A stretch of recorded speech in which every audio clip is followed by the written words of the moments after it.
प्रभु जब अपनी शक्तियों का प्रकाश करते तो लगता है कोई त्रिभुवन में जिसकी रक्षा नहीं कर सकता।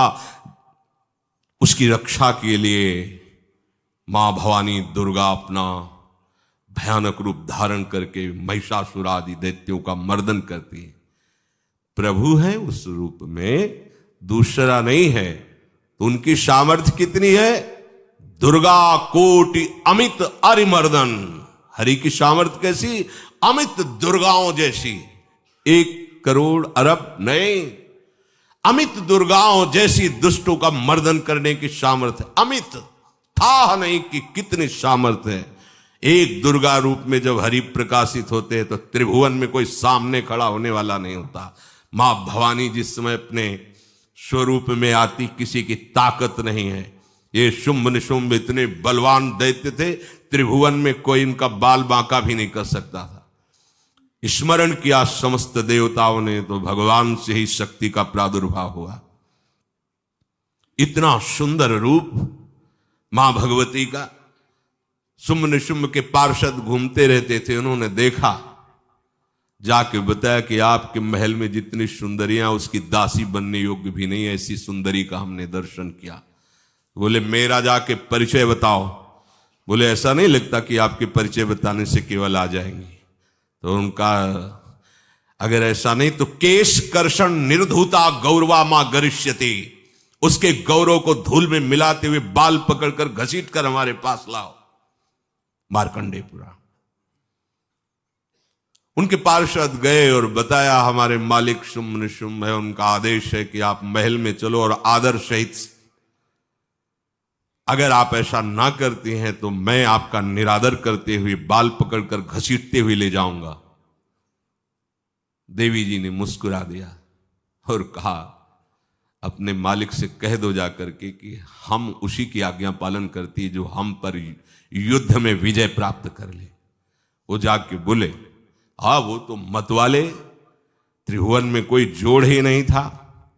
आए और उद्दंडता पूर्वक वचन बोलने लगे। माता जी ने कहा बस तब तक बोल ले जब तक मैं मधु का पान कर रही हूं। बस ये पान करते ही तेरी जीवन लीला समाप्त हो जाएगी। ऐसा ही हुआ। जो ही पान करके सिंह पर सवार होकर गर्जना की, सारा का सारा अहंकार धूल दूषित हो गया, काट के फेंक दिया। ऐसी अनंत अमित दुर्गाओं जैसी सामर्थ्य हमारे प्रभु श्री हरि में, अमित दुर्गाओं जैसी, क्योंकि अनंत शक्तियों के स्वामी हैं। उनकी लीला में क्यों में हो? अरे वो जब करुणा करते हैं, अपनी महिमा से उतरते हैं, तो भक्त जब ऐसे कर देता है तो डरप जाते हैं। माधवदास बाबा ने कहा नहीं चलना तुम्हें ब्रज में, हम तुम्हारी कहां तक सेवा देखेंगे, तुम्हें बाल भोग राजभोग। बाबा जी हैं, कभी मिला कभी यहीं रहो। वो बाबा आपके बिना नहीं रह सकते। दोबारा बोल नहीं पाए जगन्नाथ। ये सुन करके हृदय बलिहार होता है। ओ ऐसे सामर्थ्यशाली प्रभु अपने भक्त के प्रेम प्रणय पर भी कितना डरते हैं। ये भक्त नाच पड़ता है। ये कुतर्क की, संशय की वृत्ति यहां प्रवेश नहीं करती। दुर्गा कोटि अमित अरिमर्दन। अमित गिनती नहीं, ऐसी अनंत दुर्गाओं जैसी शक्ति हमारे प्रभु में विराजमान है। शक्र कोटि सत सरिष विलासा। आहा, अरबों इंद्र जैसा विलास प्रभु में। अरबों, एक इंद्र त्रिभुवनपति है, अरबों इंद्र के समान प्रभु का ऐश्वर्य है। और नव शत कोटि अमित अवकाशा, जिसे एक आकाश के लिए गरुड़ जी से कह रहे हैं कि मच्छर से लेके आप तक उड़ते हो पार पाए। बोले ऐसे अरबों आकाश के समान अवकाश है प्रभु में। मरुत कोटि सत विपुल बल, रवि सत कोटि प्रकाश, शशि सत कोटि सुशीतल, समन सकल भव त्रास। अरबों पवन के समान महान बल है। अगर त्रिभुवन में कोई बल है तो पवन में बल है, वायु बल। बड़े बलवान देवता, बल में इनके समान कोई नहीं। इन्हीं के अंश से प्रकट होते पवन पुत्र हनुमान। और इन्हीं के अंश से प्रकट होते पवन पुत्र भीम, बेजोड़ बलशाली महात्मा। दोनों महात्मा बेजोड़ बलशाली। जेगिर चरण दे हनुमंता, चले उसोगा पाताल तुरंता। जिमि अमोघ रघुपति कर बाना, ये ही भांति चले हनु। किलकार दे तो राक्षसियों के गर्भ गिर जाते थे, ऐसे महान बली हनुमान जी। और भीम का क्या कहना है, जब ये देव पुष्प उड़ करके आया और द्रौपदी जी को दिया गया, तो द्रौपदी जी ने कहा इसका जोड़ होना चाहिए इस पुष्प का। सबसे कहा पर किसी ने नहीं सुना। भीम ने कहा कहीं भी मिलेगा मैं इससे लाएंगे। ऋषियों ने समझाया कि आगे मत बढ़ो, ये यक्षों की भूमि है, युद्ध हो जाएगा और तुम्हें तैयारी करनी है हस्तिनापुर के लिए, और तुम इधर, वो सब दिव्य हैं, पवन पुत्र हैं। किसकी मां ने अपने वेग को बढ़ाया तो महाभारत में पढ़ के देख लो, इनके चलने के वेग से वृक्ष उखड़ उखड़ कर गिर रहे थे। ऐसे जब चल रहे थे तो चलने के वेग से वृक्ष उखड़ जाते थे भीम के। तो हनुमान जी ने सोचा किसी के समझाए तो समझेंगे नहीं, तो आगे पवन पुत्र ही बैठ गए, बूढ़े बानर का वेश लेकर, लंबी पूंछे से। मार्ग में मर्यादा है, किसी पशु को भी नहीं लांघना चाहिए। विवेकवान उपासक ऐसा नहीं कि कोई सो रहा है पशु भी आप उसे लांघ जाए, ऐसा नहीं। जो विवेक है, जो मर्यादा है, वैसे किसी सोते हुए को लांघना नहीं चाहिए। उन्होंने कहा है वृद्ध बानर ये अपनी पूंछ हटा ले और मार्ग दे दे, इस समय मैं विशेष कार्य के लिए जा रहा हूं। तो उनका जब कह ही दिया है वृद्ध, तो आप समझ ही रहे होगे कि वृद्ध में क्या ताकत होती। अब मेरी ताकत पूंछ हटाने की नहीं रह गई है, आपने तो वृद्ध ही कह दिया है, तो आप समझ रहे हो ना, आप पूंछ हटा लीजिए। कहा हमारी आज्ञा की अवहेलना करे, ऐसे उठी नहीं, दोनों हाथ लगाया, नहीं उठी, पूरी ताकत लगा दी। पवन पुत्र भीम की पूरी ताकत लग गई, पूंछ जरा से भी नहीं ली। हाथ जोड़ के खड़े बोले हम समझ गए हमारे बड़े भ्राता आप हनुमान जी हैं, क्योंकि ऐसा कोई बानर सृष्टि में पैदा नहीं हुआ कि मैं उसकी पूंछ ला हिला सकूं, मैं समझ गया। तो मुस्कुराए और बैठ के बोले हमारी आज्ञा मानो, इस मार्ग में मत जाओ, ये देव मार्ग है, ऐसे ऐसे सिद्ध है कि आपका अपराध बन जाएगा, आप शाप से युक्त हो जाएंगे, इसलिए मैं आपको मना।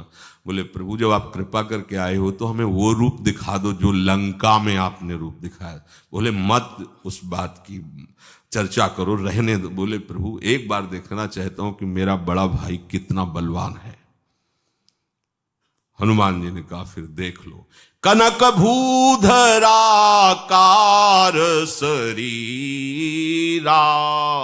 समर भयंकर अति बल। कांप गए भीम जी, हाथ जोड़ बोले भैया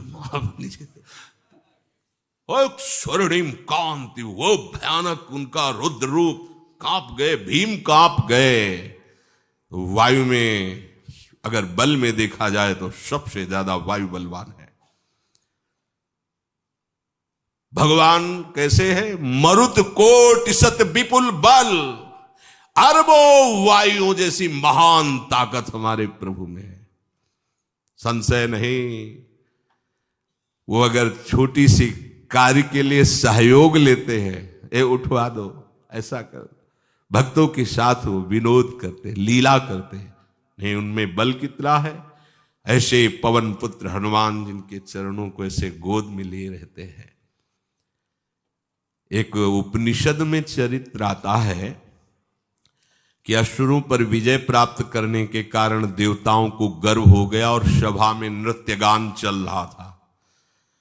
भगवान जब किसी पे गर्व करते हुए देखते हैं तो उनको अच्छा नहीं लगता। फिर सृष्टि के विधान के प्रधान अधिकारी जब देवतागण और देवराज इंद्र और उन्मत्तता, विजयश्री में उन्मत्तता आ जाती है, तो भगवान ने एक यक्ष का रूप धारण किया और सभा के प्रधान द्वार पर दिखाई दिए। देवराज इंद्र ने कहा कि पता लगाओ ये कौन है, बिना आज्ञा के, बिना सूचना के कैसे आ गया ये, क्योंकि त्रिभुवनपति है ना। अग्नि देवता ने कहा मैं जाता हूं, पता लगा के आता हूं, क्योंकि किसी बलवान का परिचय पूछने के लिए निर्बल को नहीं भेजा जाता। अग्निदेव गए और कहा आप अपना परिचय दीजिए, कौन हो और यहां कैसे आए हो। तो उनका परिचय लेने के पहले हम आपका परिचय जानना चाहते हैं, आप कौन हो। उन्होंने कहा कि मैं अग्निदेव हूं। सामर्थ्य आपकी, त्रिभुवन को उपले की तरह भस्म कर सकता हूं। मैं समस्त प्राणियों के उदर में बैठकर अन्न और जल का पचाकर जीवन दान देता हूं, जीवन पोषण करता हूं। अच्छा, एक तिनका फेंका, हम तुम्हारी बात तभी प्रमाणित, ये उपनिषद की बात, हम तुम्हारी बात तभी प्रमाणित मानेंगे जब तुम इस तिनके को जला दोगे। अब कोई अग्नि देवता से तिनका जलाने की बात कहे, सहज में दृष्टि डाली, कुछ नहीं हुआ, पूरा पावर लगा दिया। यक्ष जी ने मुस्कुरा कर कहा तुम तो कहते थे पूरे त्रिभुवन को उपले की तरह जला दूंगा, अब गिरिवा झुकाई पहुंचे। देवराज इंद्र ने कहा कौन है। बोले असमर्थ रहा उनका परिचय जानने में, वायु देवता। आप अपना परिचय बताइए। आप अपना परिचय जो आए हो तो हमें पहले बताओ, तब हम अपना परिचय दें। तो उनका मैं महान देव वायु हूं। बल आपका, संपूर्ण जीवों का जीवन हूं। अगर मैं रुक जाऊं तो एक भी क्षण सृष्टि टिक नहीं सकती, क्योंकि सब वायु से जीवित है। और मैं पूरे ब्रह्मांडों को तिनके से उड़ा सकता हूं। ये तिनका है, उड़ाओ। पूरी ताकत लगा दी वायु देवता ने, तिनका नहीं उड़ा। ग्रीवा झुकाई, वापस चले गए। अब देवराज इंद्र उठे, जे ही नजदीक पहुंचे यक्ष अंतर्धान हो गए और देखा साक्षात ब्रह्म विद्या, दूर से मूर्तिमान ब्रह्म, और डांट लगाई कि तुम उनसे संभाषण करने योग्य भी नहीं हो, क्योंकि तुम सबसे बड़े सिंहासन पर बैठे हो और अहंकार करते हो। तुम्हारे देवता सब सामर्थ्यहीन है, एक तिनका भी अग्नि नहीं जला सका, एक तिनका भी वायु नहीं उड़ा सका। अरे जिनकी शक्ति से शक्तिमान वो भगवान स्वयं आए हुए थे, कांप गए देव। अहंकार मत करो, जाओ। भगवान के बल से तुम विजयी हुए, देवताओं के बल से नहीं। देवताओं में जो शक्ति है वो उन्हीं के अंश से आई हुई है। अरबों वायु के समान महान बलशाली हमारे श्री हरि, अरबों सूर्यों के समान उनका प्रकाश, अरबों सूर्यों के समान प्रकाश, अरबों चंद्रमाओं के समान सुशीतलता, समस्त भयों और दुखों का नाश करने वाले प्रभु श्री हरि। काल कोटि सत सरिसती, दुस्तर दुर्ग दुरंत, धूम के तु सत कोटि सम, दुराधरस भगवंत। अरबों कालों की सामर्थ्य, अरब नहीं अरबों कालों की सामर्थ्य भगवान, एक काल अनंत ब्रह्मांडों में तांडव मचाए रखा है। अरबों काल, अमित बलशाली, अत्यंत दुस्तर, दुर्गम, दुरांत। कौन? प्रभु श्री हरि। अरबों धूमकेतुओं के समान अत्यंत प्रबल सामर्थ्यशाली प्रभु, अगाध सत कोटि पताला, शमन कोटि सत सरिष कराला, तीरथ अमित कोटि सम पावन, नाम अखिल अघ पूग नशावन। कितने अथाह हैं प्रभु। बोले अरबों पाताल से भी बढ़कर, अरबों पाताल से भी बढ़कर गहरे हैं, कोई था नहीं पा सकता। कितने भयानक हैं, अरबों यमराजों से भी ज्यादा भयानक प्रभु श्री हरि हैं। अनंत कोटि तीर्थों को भी पावन करने वाले परम पवित्र जिनके श्री चरण हैं, वो तीर्थपाद श्री हरि हैं। अनंत तीर्थों की उनका नाम ही संपूर्ण विश्व के पाप समूहों का नाश करने में समर्थ है। हिमगिरि कोटि अचल रघुवीरा, सिंधु कोटि सत समगंभीरा, कामधेनु सम कोटि। आहा, देखो अब किसके सामने तुम्हें हाथ पसारने की जरूरत है? समझो, अगर अपने प्रभु को जान जाओगे, समझ जाओगे, तो फिर कहीं इधर उधर झांकने की जरूरत नहीं, किसी के सहयोग की जरूरत नहीं। कैसे प्रभु? ऐसे वो स्थिर हैं कि जैसे तूफान चल रहा और हिमालय का आश्रय ले लो तो डरने की जरूरत नहीं, कोई भी तूफान हिमालय को उखाड़ नहीं सकता। ऐसे ही कह रहे हैं, अरबों हिमालयों जैसी स्थिरता प्रभु श्री हरि में है। अरबों समुद्रों के समान गंभीर है। कामधेनु सत कोटि समाना, सकल काम दायक भगवाना, सारद कोटि अमित चतुराई, विधि सत कोटि सृष्टि निपुनाई, विष्णु कोटि सम पालन करता, रुद्र कोटि सत सम संघरता।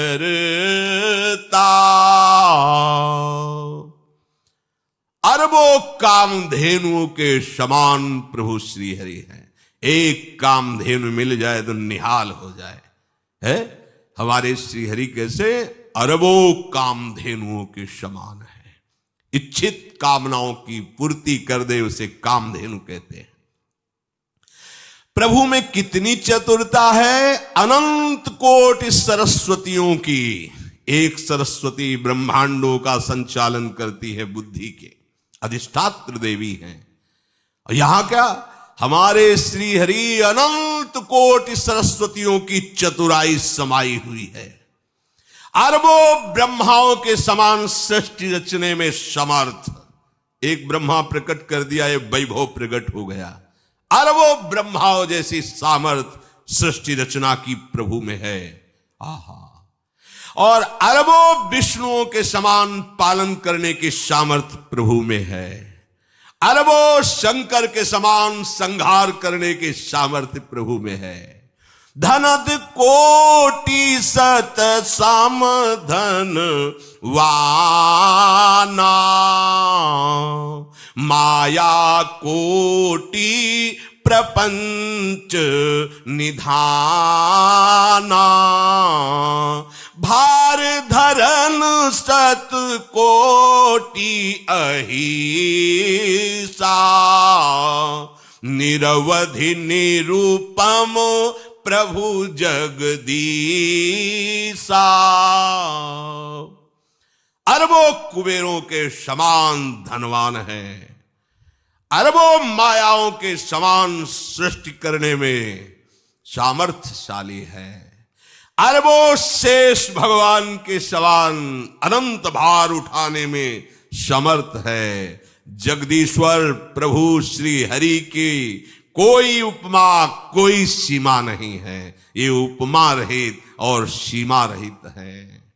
निरुपम न उपमा आन राम समान, राम निगम कहे, जिम कोटि सत खद्योत समु, रवि कहत अति लघुताल है।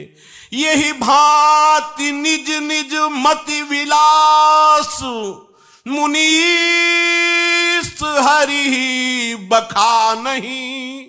प्रभु भाव गाहक अति कृपालु, सप्रेम सुनि सुख मानहि।